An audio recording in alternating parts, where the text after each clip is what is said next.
the peace plans in Manipur. Now altogether 24 Kuki MLAs have decided to get in talks with Prime Minister Modi and other central leaders on the situation in Manipur and the urgent need to now restore peace. The 24 MLAs, including the Speaker held a marathon meeting at the Manipur Legislative Assembly, and that's been on since the 8th of June. They've been deliberating on the situation. The MLAs have now decided to go to New Delhi and talk with the central leadership and others in how to bring about normalcy in the state while keeping their issues and their resolutions on the table as well. Let me quickly open up this conversation. Vijay Sharma, my colleague, is joining us on the broadcast. Major Mohammad Ali Shah is on the broadcast with us. Vijay, if you can update us, what is the situation right on the ground and when are these 24 MLAs expected to arrive in New Delhi? देखिए ऋषभ जी, जिस तरह से मणिपुर की हालात पिछले एक महीने से बिगड़ी हुई है, उसको पूरी तरह से काबू पाने में केंद्र सरकार और मणिपुर सरकार पूरी लगी हुई है। लेकिन बीच बीच में जिस तरह की छिटपुट की घटनाएं वहां हो रही है, वो अभी चिंता का विषय बन चुका है केंद्र सरकार, केंद्रीय मंत्रालय के लिए। तो 24 विधायक, जो मणिपुर के 24 विधायकों ने अब फैसला किया है जो प्रधानमंत्री से मुलाकात करेंगे और जो मणिपुर की हालात है उनके विषय में प्रधानमंत्री को सीधे तौर पर बात करके बताएंगे। क्योंकि 24 विधायक जो जाएंगे वह लोकसभा में जो विधायक जाएंगे जो स्पीकर के साथ जाएंगे और वहां पे जाके अपनी आप बीती और जो हालात है मणिपुर के, उस हालात के बारे में चर्चा करेंगे। क्योंकि बद से बदतर और होता जा रहा है मणिपुर का हालात। देखिए, भारतीय सेना और असम राइफल की टीम पूरी जुटी हुई है इस पे काबू पाने के लिए। ग्राउंड लेवल में अगर बात करूं, सर्च ऑपरेशन के साथ साथ लोगों को रेस्क्यू जो करके सेना रखी है, उनको हर संभव मदद देने के लिए भी काम कर रही है। लेकिन शांत होने का नाम नहीं ले रहा मणिपुर। इसके पीछे आखिर कौन है? क्योंकि सीबीआई को भी इसमें दखल अंदाजी देना पड़ा है, इसमें कई केसेस भी सीबीआई ने लिया है। लेकिन अहम पहलू अभी तक नहीं सामने आया, जिसको लेके पूरी कैबिनेट चिंतित है मणिपुर की। इसलिए 24 विधायकों ने फैसला लिया है जो नई दिल्ली जाकर अब प्रधानमंत्री से मुलाकात करके इस सारी प्रक्रिया के विषय में, सारी हिंसक घटनाओं के विषय में उन्हें जानकारी देंगे। When are they arriving? कब आ रहे हैं दिल्ली? देखिए, अब इसकी पुष्टि अभी तक नहीं हुई, लेकिन अगर हर संभव हो सके तो कल सोमवार, यानी सोमवार के दोपहर के समय वो दिल्ली पहुंचने की आशंका है। All right, Vijay, thank you. The good news is that there has been no fresh violent incident reported in the past 36 hours. Now, what is happening, of course, on the ground is that there are some genuine concerns and issues. There are some long-standing concerns and issues and dichotomies. And what are the dichotomies? The dichotomies primarily focusing on understanding that when we are creating a system, which is a well-needed system, at least it was 80 years ago, of scheduled castes, SC and STs, scheduled tribes, and certain privileges are being accorded on the basis of that listing, and a structure has been built in states like Manipur where tribal lands are being allocated. Is this, as a theoretical framework paradigm, fitting with the needs and aspirations of the people as a whole, regardless of which community they come from, which are now different? People want jobs, they want modernization, they want airports, they want good roads, they want trains, they want trade facilities, they want shopping malls, ability to study, to seek best of education. So we have a large dichotomy. Now, when this gets hijacked by violence, which is generally perpetuated by lumpen elements trying to profiteer out of the woes and indeed the killing of others, we have a messy situation. Now, some efforts are being made to reduce the amount of firepower just in the hands of people. Okay, so a lot of weapons have been surrendered. A drop box for weapons has now been made for people to come and just deliver any weapons that are there, and an effort has been made. The Home Minister was there for 4 days, and this was crucial period for the BJP in the 9th anniversary, and all the other central ministers were all over the country, holding press conferences, talking about the track record of the BJP. But one of the most senior ministers, which is Amit Shah, he was in 4 days in Manipur. Hemanta Biswa Sarma has then major troubleshooter, not just CM of Assam, but major troubleshooter for the BJP in the Northeast. He's been there. So an all-out effort is being made. Now a commission, a judicial commission, as you know, has already been appointed. The CBI has already been brought in. So what do we do? Major Mohammad Shah is, as I mentioned on the broadcast, with us. Major Shah, now, first of all, number one, the violence has to stop. You can't have a conversation if people are still being killed on the ground. How do we now implement peace, at least, until these larger issues, which are very complex, can be settled? Rishabh, that's a very good question. Ever since this violence broke out on 3rd of last month, I have been very, very disturbed, particularly, and I have been constantly in conversation with a lot of my friends in Manipur, and a lot of them who belong to the Kuki tribe and to the Meitei community and to the other tribes like Nagas and the Meitei, the Baite, the Paite, the Pangals, so many of them. Now, one thing, the wounds are so deep, the cut is so deep inside that they feel there's so much of hatred now coming in, and there's a trust deficit. We have to unke zakham pe maram lagana hai. Kaise? Now, how would we do that? How do we actually, by forming a committee which will be a peace committee?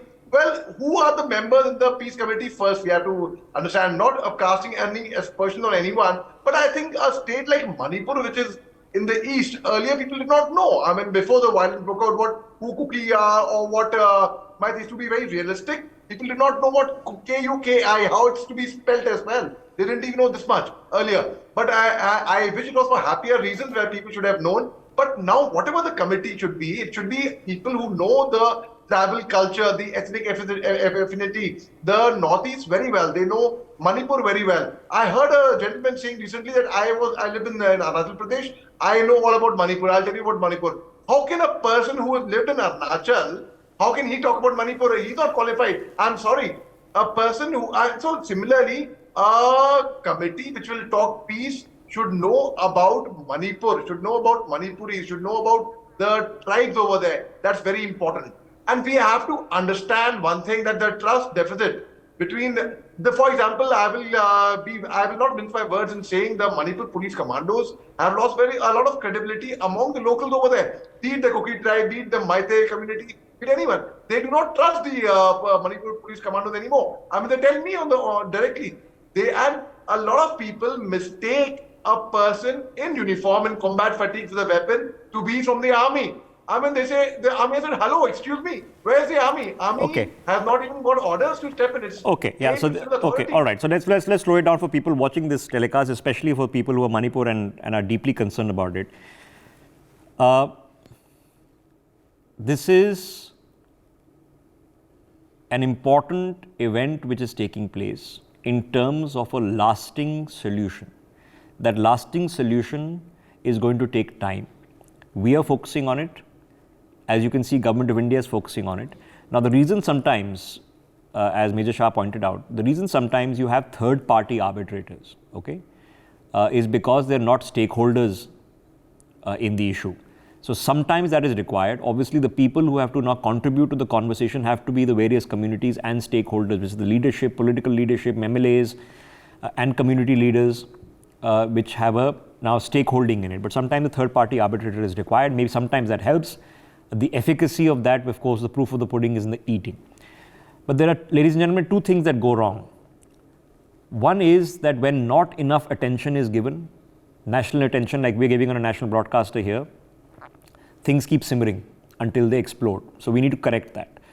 But there's a contrarian thing to this as well, and which we have to be careful about. Lumpen elements who do violence, they want attention for the wrong reasons.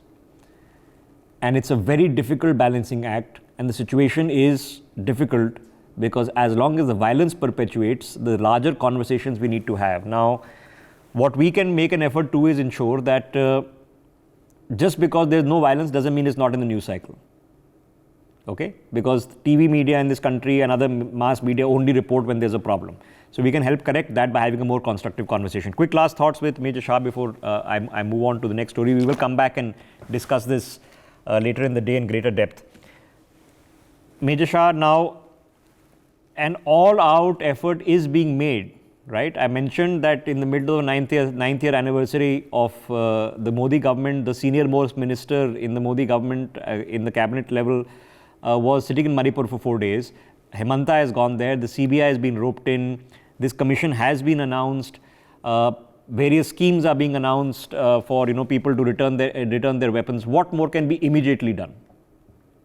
Right, sure. Firstly, I would like to compliment NewsX and the NewsX anchors, and I'm not being biased about it. I generally mean it. The kind of research and the effort and they have put in the concern is generally visible from both sides. Without taking any sides, be it Kuki tribe or be it the Maiti community, basically about Manipur as Indians. I really comment that. Now, second, that is the spirit we all should have. In fact, without siding with any particular tribe or community, see the violence, how it's happening. I'll tell you a small thing, Rishabh, you'll be surprised. A lot of viewers will be surprised. I have friends in Manipur and small children, they're calling me up and they're saying, Uncle, what's happening? Why is this violence? So even they don't know. The fact remains, they have been poisoned again. The poison has gone so far that they're fighting. That a Kuki has been told that the Maite is your enemy. A Maite has been told that the Kuki is your enemy. And they're fighting. So basically, it started off since we all know the root cause of the court case and about Maite community going to the court for LCSE status and the Article 371 Charlie existing there. We all know that, about land basically, right? But now it's going to come to an extent if it's not curbed right now. And I seriously feel that, that loss of human lives, it's criminal. I mean, it's really, really criminal. We lost human lives in a train accident in Odisha. It was taken seriously and within 36 hours, we cleaned it up. We were cleared. Similarly, here, it is going on. The violence is just not stopping. Rishabh, okay, all right. So we need to have conversations, very structural ones and deep ones, on the conceptualization of modernizing the scheduled tribe status. The reason I say modernizing is at the very crux of this conversation, that the aspirations of the people who are already scheduled tribes is different today from when the structure was built. When the structure was built, it was supposed to be a protective structure, that there's culture, tradition, lands, working methodologies, governance methodologies that need to be protected. So therefore, you have lands in which development cannot take place because they belong to scheduled tribes. So we need to have a larger recalibration of it. Affirmative action is required. The way it is done has to be reviewed after 80 years for sure. How to accommodate then people who are not getting a particular tagline of a status but still have the same aspirations. Aspirations, human aspirations, generally the same. And then we need to examine the land issues, population issues, the reality check of what infrastructure is required to meet those aspirations. So I think this is where the crux of the issue, larger issue that actually affects the people of Manipur lies. Everything else, of course, is lumpenism and people trying to hijack genuine grief and concern and create a crisis, which we have to be wary of. There has to be peace first before these conversations can happen.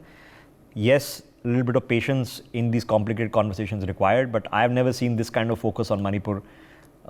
We are doing it on a daily basis, I don't know for how many weeks now. But only assurance I can give you is, don't think that if the violence stops, people stop caring. That's not the truth. We will now care and try to have the educated conversation on the platforms like ours, as I know government is doing the best of its ability. We are one country, we have to figure out our solutions on our own. For more such videos, subscribe to the NewsX YouTube channel, hit the bell icon.